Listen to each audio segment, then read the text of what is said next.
My name's Chanel Yates, and be sure to check out my latest song, Big Girl Boots, on all platforms right now. And you're listening to Hank Jr. on Hank's Corner.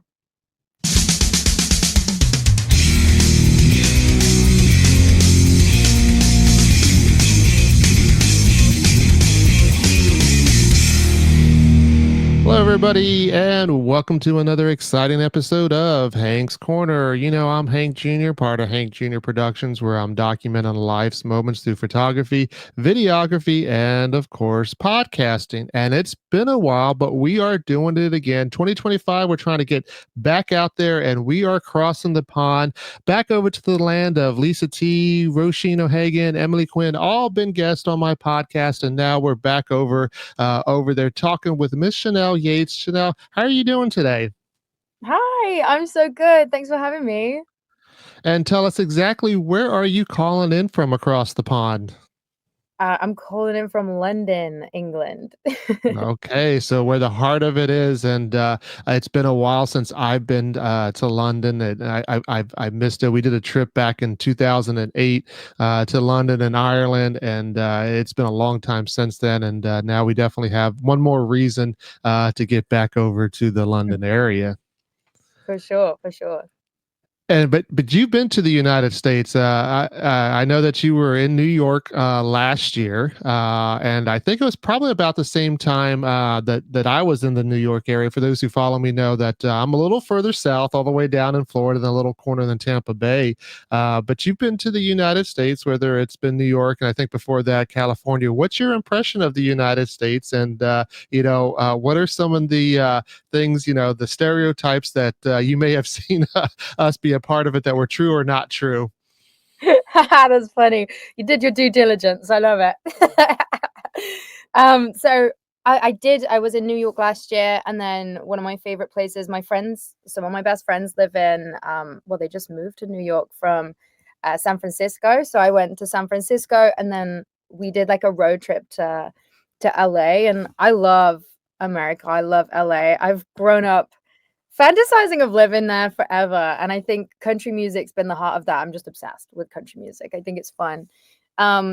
I think a stereotype when I was there is the food. is Uh, is what is what food about the food? is Because I love is talking about fooding. food on my podcast. So what about the food? I don't know. I think it's always just supersized. It's great. I went to Trader Joe's, and that was like one of my exciting trips in Mm. there. Like literally just walking around Trader Joe's, and I was like, oh my god, the everything bagel seasoning is the best. So yeah, I guess that's a stereotype, but Yeah, um, definitely bigger portions and a lot more things fried over here. there is a lot more things fried. I'll tell you that. Yeah, but you were, being in that the California area, that's a little tends to be a little bit more healthier than some other places in the Hmm. U.S. So, I don't know how much fried stuff that you did get there, but California, a great place. But you said you did a road trip, but was that from San Fran to L.A. or New York to L.A.? It was San Francisco to LA. Okay, Yeah. I was going to say because that's a long 3,000-mile trip, which I would love to do one day when I retire. Do a complete cross country trip and hit all the spots in between. But I know California in itself has a lot of great scenery when you're driving down those roads out there. It does. It was incredible. So my friends got back from work, and they were just like, "Oh, should we road trip?" And I was like, "Okay." So we did set off quite late. We got to LA probably like 2, 3 a.m. So we were Oh. driving through the night. But still, like the palm trees, it just feels like a different world, and it's super nice. I love California. Yeah, I got to get back there last summertime for my full-time job. I had the opportunity to get out there and bring my family, and my wife had been wanting to get back to Disneyland out there, so we did that. And I don't know if we're going to be doing it again anytime soon because that, of course, is a huge undertaking to get our family out there. But we definitely enjoyed it. Got to see some of our favorite artists from that area as well. But let's Oh, get back to you because you got some big things coming up. I mean, it's all over social media, and actually, you just released "Big Girl Boots," and tell us a little bit about the song because you've been promoting this like crazy. It's been yeah. stuck in my head every time that I listen to it. It's just like one of those songs that I can't. It's like this is great. I got to play it again. So tell us a little bit about "Big Girl Boots." Thanks so much. Yeah, it's been crazy. I This song has been, I mean, as soon as I wrote it, I was like, "Oh, this is probably my favorite song that I've ever written," because for me it's not just like a song about a relationship or anything.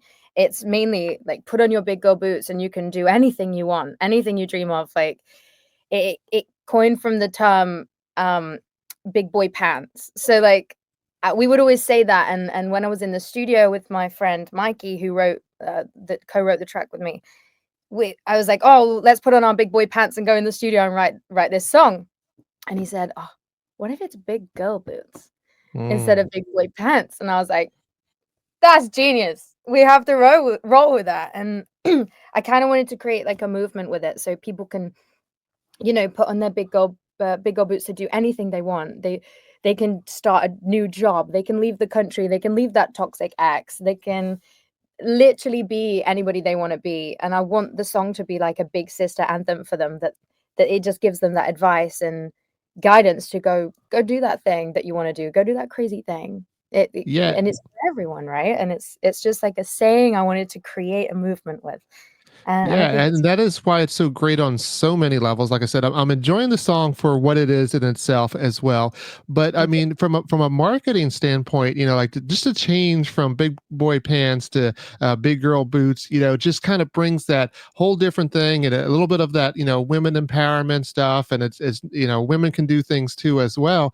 But I Mhm. mean, the imagery that it comes with, like I said, you've been doing prior to this a lot of social media posts and having that imagery with the boots and then the line dancing. Tell us a little bit about the line dancing. It looks like it's so much fun that you're doing, and who are these dancers that you're doing it with?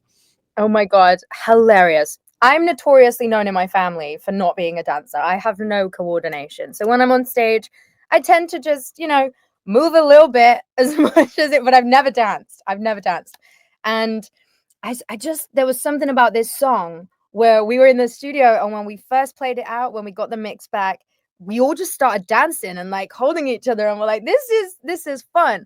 So it was kind of an energy in the room, and I was like, this needs a line dance. Like, what can we get people to do at shows that is like a really fun thing and something different? I mean, this doesn't really happen in the UK.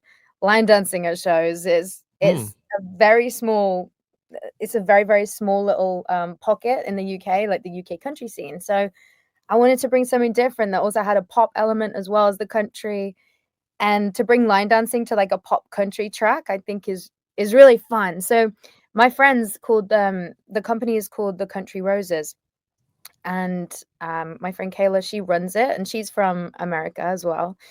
And she runs it, and then we basically filmed some of the social clips that you see the line dancing happening with my friends Molly and Megan, and they're part of the Country Roses, but they're professional dancers. They're incredible in their own way. Yes.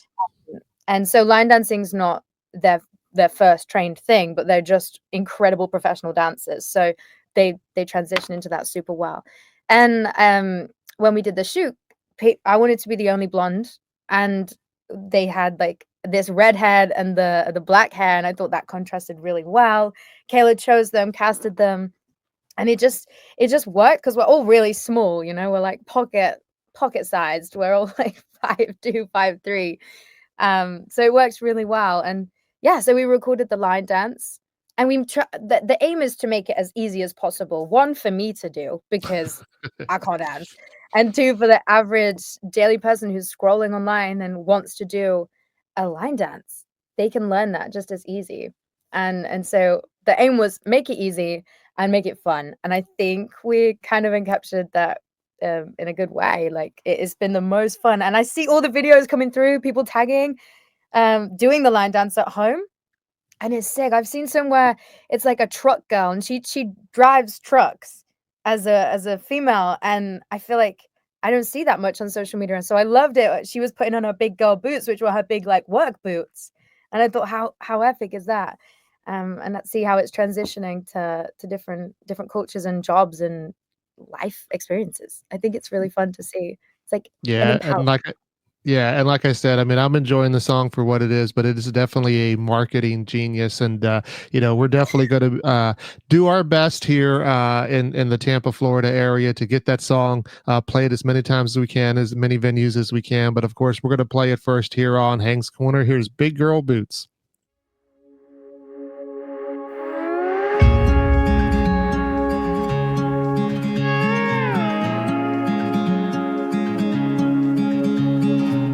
I'm driving 80 down these old dirt roads, and I'm rehearsing all my lines. I'm pretty nervous, so I call up home, 'cause I'm in need of some advice. My daddy said that I should leave you, and we wrote a list of all the reasons why. He said I don't like the way he treats you, and I think he might be right. So I'll put on my big girl boots, just like you did to me. I'll walk all over you, like that Nancy Sinatra tune. Yeah, these size fours, they don't fit me anymore. I got my big girl boots, and they were made to walk away from you. You spent your money on a brand new truck, when all I wanted was a date. You made me feel like a young John Paul, but baby, you should see your face. My friends all say that I should leave you, and we wrote a list of all the reasons why. You can say you'll change, I don't believe you. You've told one too many lies. So I'll put on my big girl boots, just like you did to me. I'll walk all over you, like that Nancy Sinatra tune. Yeah, these size fours, they don't fit me anymore. I got my big girl boots, and they were made to walk away from you. My big girl boots. You, my big girl boots. I got my big girl boots, and they're making me brave. I got my big girl boots, they don't want me to stay. I got my big girl boots, and we're leaving your place. I got my big girl boots, and we're walking away. I'll put on my big girl boots, just like you did to me. I'll walk all over you, like that Nancy Sinatra tune. Yeah, these size fours, they don't fit me anymore. I got my big girl boots, and they were made to walk away from you. My big girl boots, they were made to walk away. You, I got my big girl boots, and they were made to walk away from you. Well, welcome back to Hank's Corner. You just heard Big Girl Boots by Chanel Yates. And, that is such a great song. Like I said, I just can't stop listening to it. Dude, thank you so much. I'm so glad you like it.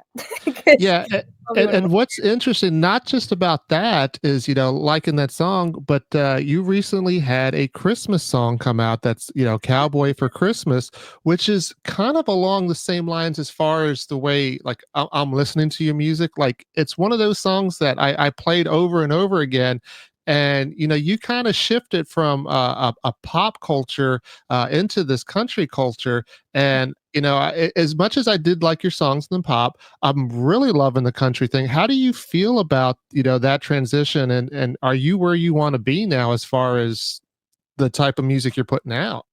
Thank you for saying that. Yeah, I think I've country music's allowed me to finally feel like myself. It sounds kind of corny and but it does. It allows me to kind of express how I want to write in a way that I want to write. It doesn't have to follow any structural norms. It doesn't have to fit a certain thing that people want to hear on mainstream radio. And I've kind of done the thing where my writing and my songwriting is country with the like element of pop. So I've kind of cross genred a little bit, and I think it's really given me a chance to just be me. And I feel so like so much love in the country scene. I think it's just so cool, and everybody's helping each other and everyone loves each other, and I think it's just a really nice place to be in the industry. And I think for a while I was trying to find my sound, truth be told, and I I wrote so many things. I did my collaboration with Ruff and Dreamer for Summer of 16 was very like EDM pop a long time ago. And so I think I was exploring that for a long time and trying to find my lane. And then I thought, why am I kind of felt like I was making music for everybody else but me. And so when I really truly, I went through a lot last year, and country's always been on my playlist. It's always been my go-to. And I thought, let's channel some of that. With Studio Apartment was the first song I released that was truly, truly country. And kept that element of me in there. And so that was a real like, oh my gosh, so much emotion's been put into this song and it's been received really well. And so it was helping people get through their breakups and their experiences that they're going through. And so it was really fun to put out that. And yeah, I finally feel like I have found my place within the music industry, and I love it. And I think it's really cool. I've had some amazing support slots. Harley Moon Camp, country artist, and supported her.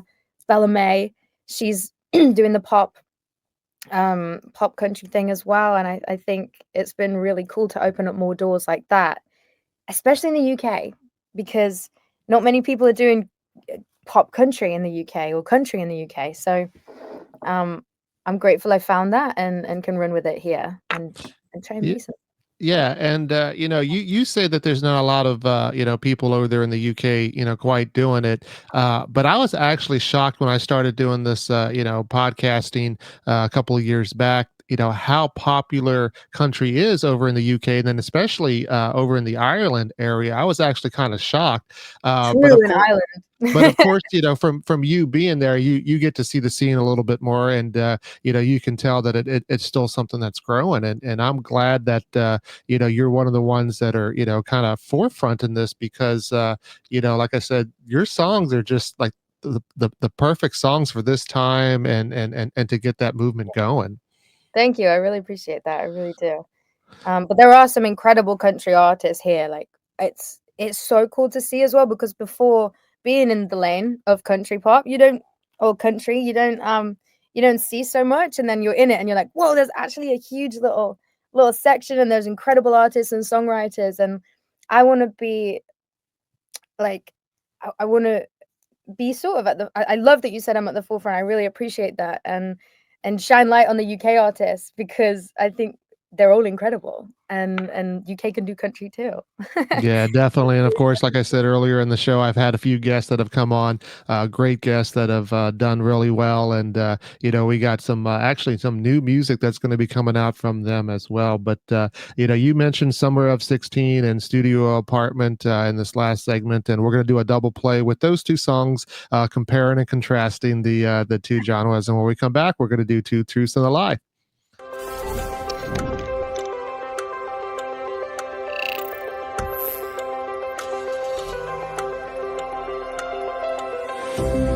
Empty road to nowhere, on a summer night that has no end. Like a road trip through California, with you I never have to pretend. 'Cause I'm sinking into cold, cold water, and I wanna be closer to you. Like a chain smoker in Boulder, we're never getting older. 'Cause on the other side of the screen, I wish it was summer of 16. I'm only one call away, like Charlie, I'll save the day. Got no money, but I'm into you, into you.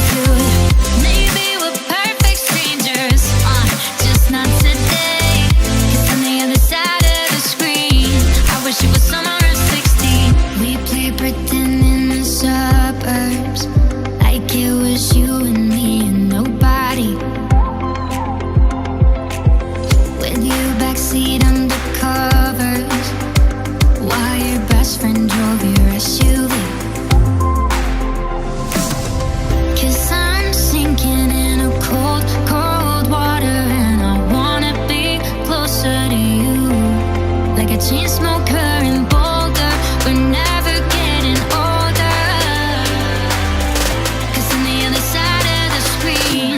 wish it was summer of 16.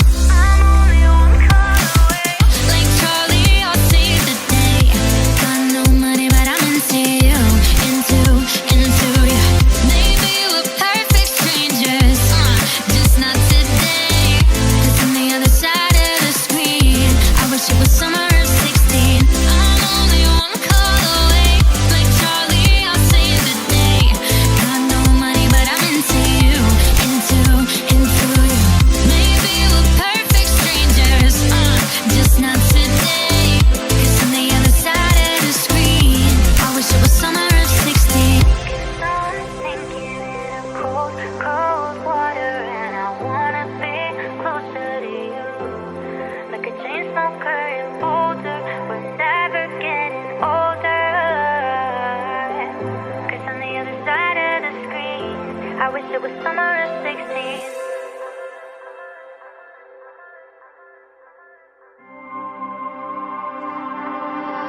I saw a picture last Saturday of you with a new girl down by the lake. You promised we'd go to, but you never drove me that way. I bet you book a dinners for two, 'cause you never did that for me and you. No romantic gestures, just taking the easy route. She gets the roses, 'cause I pick the thorns. She's got everything that I wanted and even more. She gets your coffee that used to be me. Now she's part of your every morning routine.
And that was the Summer of 16 and Studio Apartment, both great songs from Miss Chanel Yates over there in the UK. Like I said, she is definitely, in my opinion, one of the forerunners now to the new music of country out there. And, this segment we're going to do, I always like to find out a little bit more about the artist, get their story, because that's what I do. I document life's moments. But to start that off, I always like to do a little something fun that seems to be a big hit called Two Truths and a Lie. And how this works is that you're going to give me three statements in any order. Two of them are going to be true, one of them is going to be a lie. And then I will try to tailor my questions not to have you give it away during the show, but towards the end of the show, I will need to guess which ones are the truths and which ones are the lies. So if you would love to play, let's hear your three statements. I'd love to play.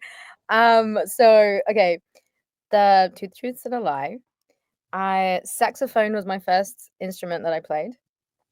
I have two gorgeous little doggies, and I can actually recite the whole periodic table of elements by heart. Science. Okay. All right. So this is definitely tricky. We're going to talk about whether or not your first instrument that you played was a saxophone, that you have two gorgeous little doggies, you said. Mm-hmm. And that could be tricky because you may have two dogs that you think are the ugliest things and not gorgeous. So I don't know which way that I could do go. gorgeous ones. They and actually then look like and then we're going to see how smart you are and whether or not can memorize the whole periodic table elements, which I know I can't do. The only thing I find fun now, being so far away from high school, is when they come out with like the different memes or shirts or whatever, and they spell different words with the periodic table, and that's that's about all I really know, but we'll try to figure that out. But we want to go back in time, and of course, like I said, let's go ahead and try not to give away the answers right away. But tell us when you were little, and your parents said, "Hey, look, you need to find something to do," and you at one point decided to choose music, and unlike other things, you stuck with music. So why did you stay with music amongst doing anything else? And what was it about that made you feel like this is for you? And how did you think this is going to be a career for me? Hmm. I love this question. Thank you. I try. Okay, let's take it all the way back. So, my dad, he's like my best friend in the world, and he always said to me, because he never did, was learn an instrument. So nobody in my family plays an instrument, just me. And he was like, learn an instrument, learn a sport, and uh, a language. So I'm not too sold on the language. Like I would love to be fluent in Spanish or French or Italian or some crazy language, but I can get by on basics. So, but the ones I did pick up were the instrument and the sport. The sport. Me and my dad's thing was golf. So we used to go Mm. play golf all the time, and I kind of love saying that's my sport because everyone's like, "Really, sport?" And I just think it's fun I, because I think that too. yeah, I don't like golf, and only because I'm just not good at it. I'm good at a lot of other sports, but golf I'm horrible at. So that's why I don't like it. So it's nothing against you playing golf. It's just I don't like it. yeah, it's a tough sport and it's frustrating. But it was Yes. kind of the only way he could get me to play a sport. Like I tried all of them. I did gymnastics, trampolining, tennis. I tried every sport ever. And golf was the one that stuck because I was like, oh, this is fun. I can play with everyone. It's kind of impressive if you hit a really far ball.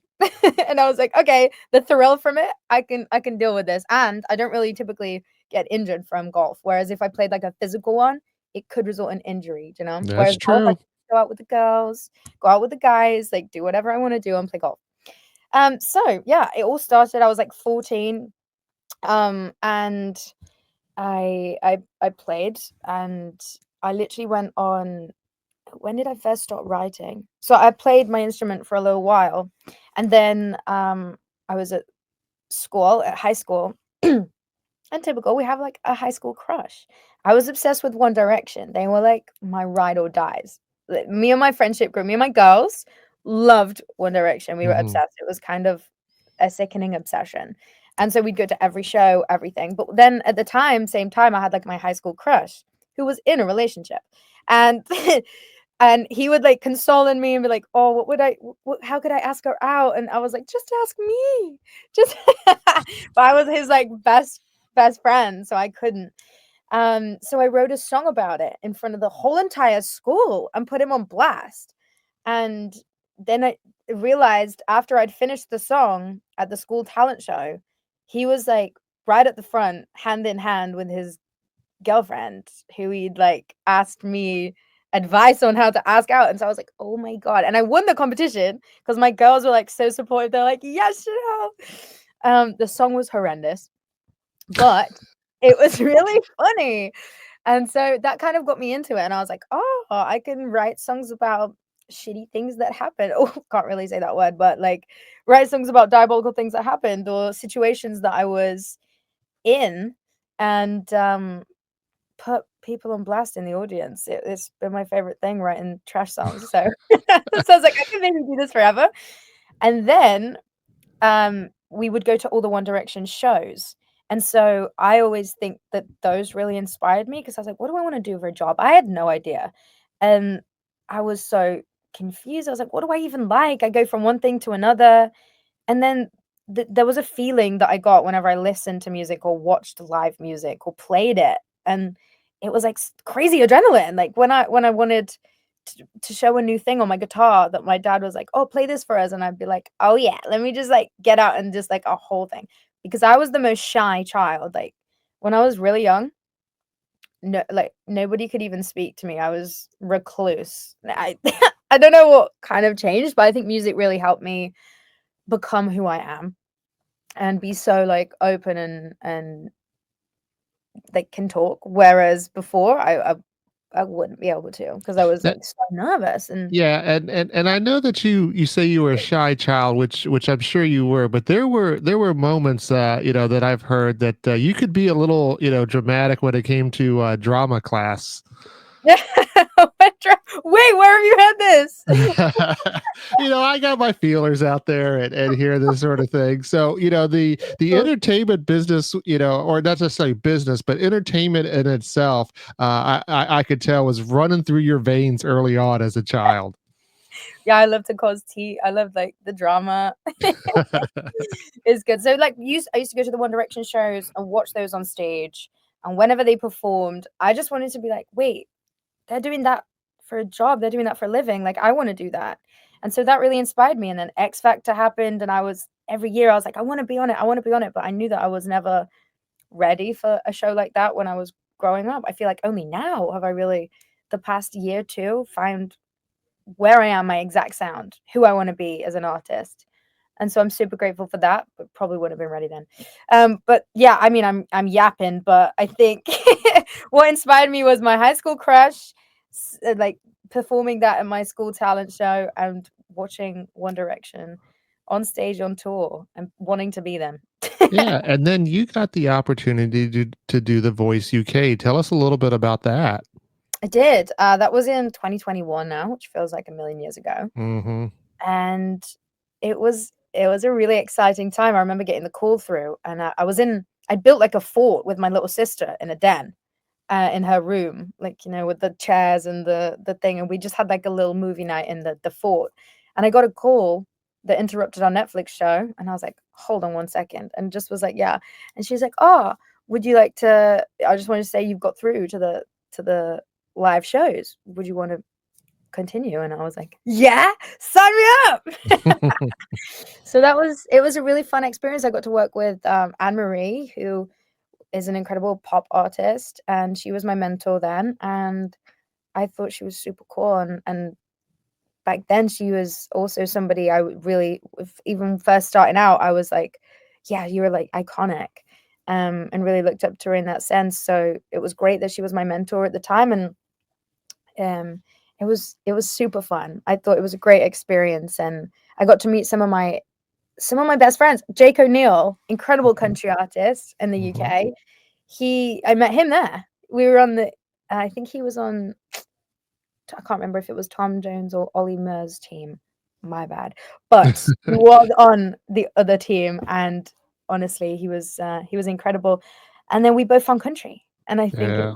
it's been really fun to go on that journey together and see each other, like see him succeed in what he's doing, and it's super fun to see. So yeah. Definitely. And if I remember correctly, the season that you were on was one of the seasons that they didn't have a live audience, correct? My goodness, yeah, there was no live audience. And that was the thing I was most excited for. I was like, I get to perform to Yeah. a massive crowd.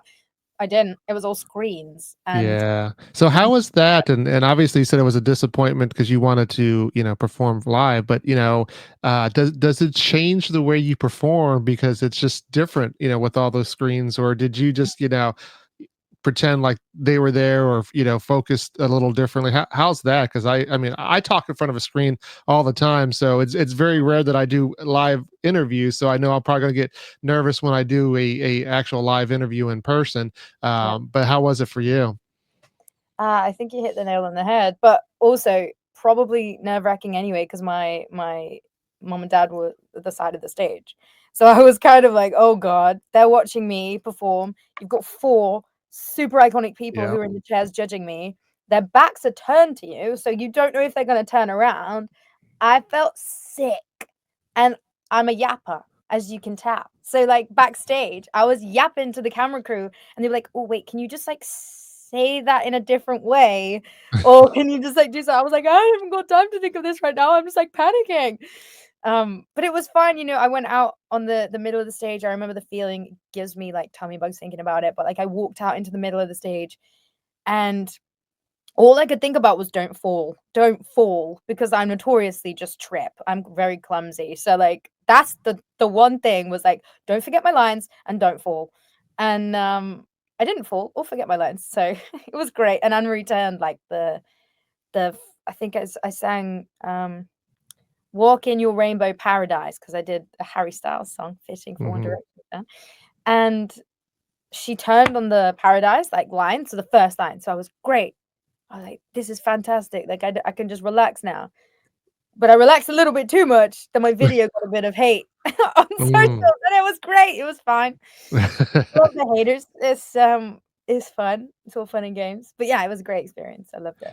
Yeah, and like I said, I've done over 150 episodes, so my calculations may be wrong, but I think you're the first guest that I've had that was on The Voice UK. Obviously, I've had a bunch that have been on here in America and American Idol and out there in Australia, but I think you are the first from the UK that's been on The Voice there. So congratulations on that, and I know it worked out great for you as far as how you were able to springboard from that and learn from that. Thank I'm you. gonna go ahead and I want to play a fun song because the last segment we have is always about fun. I want to play House Party. When we come back, we're gonna try to guess the 2 truths and a lie. Oh, fun. My sister threw a house party, and she invited all of my friends to make me feel less sorry for myself this weekend. But there's one little problem. She sent the invite to all of my exes too. What am I gonna do, little sister? I'ma kill you. 'Cause now we got Harry in the bathroom, Louis in the kitchen, Billy on the front porch. What were you thinking? No, but I guess it's kind of funny though. The doorbell's ringing still, let's go. Sally's on the rooftop, Ollie's in the basement, Jack's in the bedroom. How am I gonna face him? But I guess it's kind of funny though, how none of them will ever know. I'm trying to hide from everybody, hoping that no one saw my face.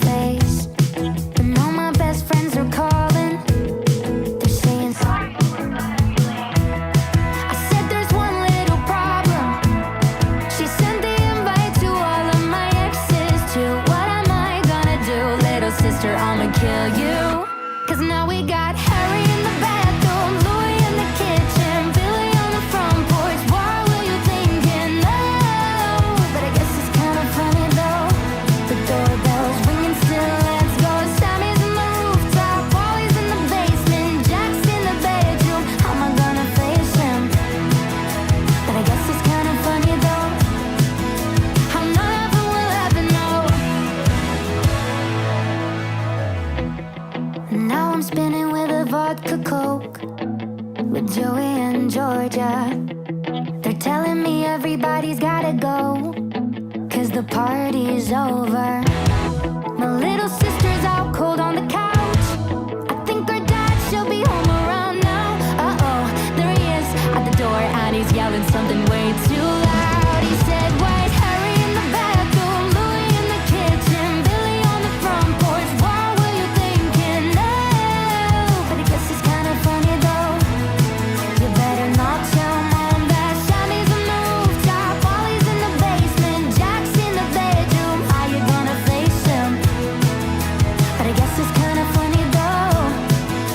I'm not gonna ever know. I'm not ever will ever know.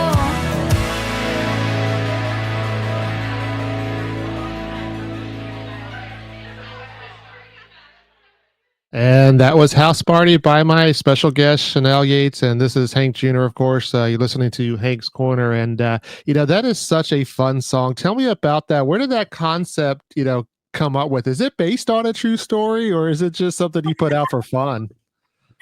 So there's elements of it that are based on a true story. I used to watch the To All the Boys I Loved Before. Like, me and my little sisters used to watch like TV like that all the time. And we watched that movie, and I was obsessed. And I just thought, you know what? My little sister would do that. She would find my love letters and she'd destroy my rep and send them to everyone. Because we're sisters. That's what sisters do, right? It's all love, I think. And so I wrote this song. I got the chorus and I put it on TikTok, and I think it got like 200,000 views with just the chorus. It was like da da da da. Now we got Harry in the bathroom, Louie in the kitchen, and so it was fun. The names in it, a couple of them have been in my life, and They know but who they are. Harry and Louie, they are obviously, I took those from One Direction, which was funny to do. Like, I'm just sounding like a crazy obsessed fan with One D right now, but they played a huge part in my life growing up, and yeah. So I added those names because I just thought it had like a good ring to it, Harry and Louie, and Mhm. then yeah, the rest of the names are a history, and May or may not be, may or may not be, but it was a really fun concept that my sister could try and ruin your whole party by inviting your exes. And what I haven't ever talked about really is in the bridge of the song, I say, with Joey and Georgia, like, and now I'm spinning with a vodka coke with Joey and Georgia, and they're like two of my best friends from back home. We grew up together, and so I just added those into the pre-chorus as well, and I was like, this is becoming a really name dropping song. But I think that was like a super fun aspect of it. I think I rolled with the To All the Boys I Loved Before. I always tell that story at shows because people tend to have watched it or read it, because it's an incredible story. And that and Mamma Mia, like my mom loves Mamma Mia. I think it's and so do my family. So kind of just like based on those fun events where people turn up to your party unannounced and you're like, oh God, this could ruin my Yeah, and I life. and I definitely can picture as I'm listening to that song everything that's going on, and I don't know if that's what you're picturing or whatever, but I have my own movie that Yeah. runs through my head when I listen to that song. And of course, if you ever want to do another name dropping song, hey, you're more than welcome to throw my name in there at some point. So you have my permission to do that. Thanks at the house party. Let's go. And so we're here at the point where I got to try to figure out, what is true and what is not true. So you gave me three statements earlier. The first being that your first instrument was a saxophone, and you were very good not to give away that when we talked about. And then you have two gorgeous little doggies, and you've memorized the elements on the periodic table. Yeah. Now, to see, I think you're going a little tricky here on me, and that's fine, because I look at you and you probably think and say, you know what, he probably will never guess that I know the elements. But then again, maybe you don't know them. But I am going to say, that the saxophone was definitely your first instrument that you played. So now I got to figure out if you do have two gorgeous doggies and if you can memorize the periodic table. So I'm going to go out on a limb. I'm not sure, but I'd rather just go out on the limb and say that you have memorized the elements on the periodic table and you don't have two doggies. So how did I do? You're correct. Oh, really? Oh my I gosh. So how did you memorize all that? My dad, he was hilarious. So he came back from work one day and was like, "I've got this giant periodic table. Stick it to your desk and learn the entire thing." And I was like, "Why?" And he was like, "Because your brain needs it." And I was like, "Okay, makes sense." So he put it on my desk, and my desk used to be like a top like this with a drawer underneath to like put your keyboard on. And so when I pulled it out, it was just the periodic table of elements. So he would like make sure I was in my room, and he would go, "You've got an hour, memorize one line, and then come back to me with the thing." And Mm, I'd go like, "I'm gonna do two," and be like impressive. wow. So I would do two, and I'd be like, "Okay, now it's like lithium, sodium, potassium, rubidium, cesium, francium." That would be like line one. And so he was like, "Oh my god, amazing." So then I would do it and do it and do it until I got it into like a rhythm where I would like be able to just recite it, and kind of like never left my brain. So it's just a weird party trick that I had. Never needed it in school because they used to give you the little periodic table in class anyway. So I would be like, "Oh, this is so pointless," but like my party trick. Well, and I don't know if you watch The Big Bang Theory. I do. I have. I So love have you seen the episode where Sheldon, recites that up on stage as he's singing? it. Yes, when he's like when he sings it, right? It's just like the Yes. song. Let's get serious for a moment. Why are we all here? Because we're scientists. And what do scientists study? The universe. And what's the universe made of? I am so glad you asked. There's antimony, arsenic, aluminum, selenium, and hydrogen, and oxygen, and nitrogen, and rhenium, and nickel, neodymium, neptunium, germanium. Everybody! And iron, americium, ruthenium, uranium, europium, zirconium, lutetium, vanadium. Just the Asians. And lanthanum, and osmium, and astatine, and radium. I didn't even learn it in song, which is so strange because I learned everything. I learned my French exam in song. So I made it was like the writing exam, and we had to sit in there and write and describe every single little thing about us on like an essay, and it was like an hour and a half exam. I wrote the entire thing, learned it like I made a like verse, pre-chorus, chorus, that bridge out of the whole entire thing, and within like 5 minutes into the exam, I was finished because I memorized it, and Mm. I got an A for it, and then everybody else was writing. It was an hour and a half, so I was just chilling in the exam, like I'm done. And they were like, "Are you sure?" And I'm like, "I'm done." Well, so there you guys have it. Chanel is not just a pretty face; she's very smart, and don't ever do anything wrong because she's got a good memory and she's got the talent to be able to put that in a song. So, be careful to her out there. And of course, the saxophone. Do you ever still pull that out, or is that just been long gone? Oh my god, no! I still have. He's called Maximus, and he's bright red. He actually looks like my phone case, like Hmm. this. The coolest instrument I own probably, but I don't typically play him so much anymore because I always need my voice. But how cool would it be if one day I could just pick it up and play it in the show, like a sax breakdown? Yeah, definitely. And speaking about that, one of the questions I love to ask is if somebody should come to a Chanel Yates show, what should they expect? I think fun, boots, line dancing, and just a fun thing. I like to chat. I like to yap on stage. It's a performance, but it also feels like a little girly sleepover, a little fun, a little get together. It's like your group chat. You just want to have fun. You can be who you want to be at my show. So yeah, it's a safe space for everyone. Yeah, definitely. If you can get out there, I mean, hopefully one of these days I will make it to one of your shows. And I do know that later on this year, you're going to be performing at the 2025 Roadhouse Country Music Festival. And Oh, definitely excited for you for that. That's definitely great. And, of course, be sure to follow Chanel on all her social medias. You can find her on ChanelYates.com as well. It was great having you on the show. And, like I said early on, Big Girl Boots is doing really well. Such a great song. So, just keep up the good work. And, we can't wait to see what else you have for 2025. Thanks so much. It's an exciting year for sure. And of course, if you ever want to be a guest on Hank's Corner, you're more than welcome to. Love it. This is great. Love your Uh, show.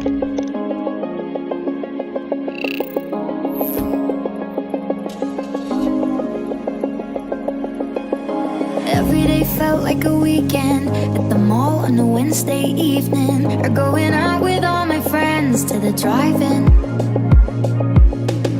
Every day felt like a Sunday, waking up late, hoping that someday John Hughes would write a movie about us. We'd switch our fake IDs, act like it's Freaky Friday, all of our burn CDs. Take me back to 16, and it feels like way too much, cause I'm clueless now and it's all for what? Getting older sort of sucks. Can we just cut the scene and rewind the credits? Rewind the credits. Back to the beginning. Rewind the credits. Every day felt so brand new, no job or checklist to do, eating whatever the hell we want to. Summer nights felt like champagne, and the tan lines, they never fade, losing all our change in the back of the arcade. We'd switch our fake IDs, act like it's Freaky Friday, all of our burn CDs. Take me back to 16, and it feels like way too much, cause I'm clueless now and it's all for what? Getting older sort of sucks. Can we just cut the scene and rewind the credits? Rewind the credits. Back to the beginning. Rewind the credits. We'd switch our fake IDs, act like it's Freaky Friday, all of our print CDs. Take me back to 16, and it feels like way too much, cause I'm clueless now and it's all for what? Getting older sort of sucks. Can we just cut the scene and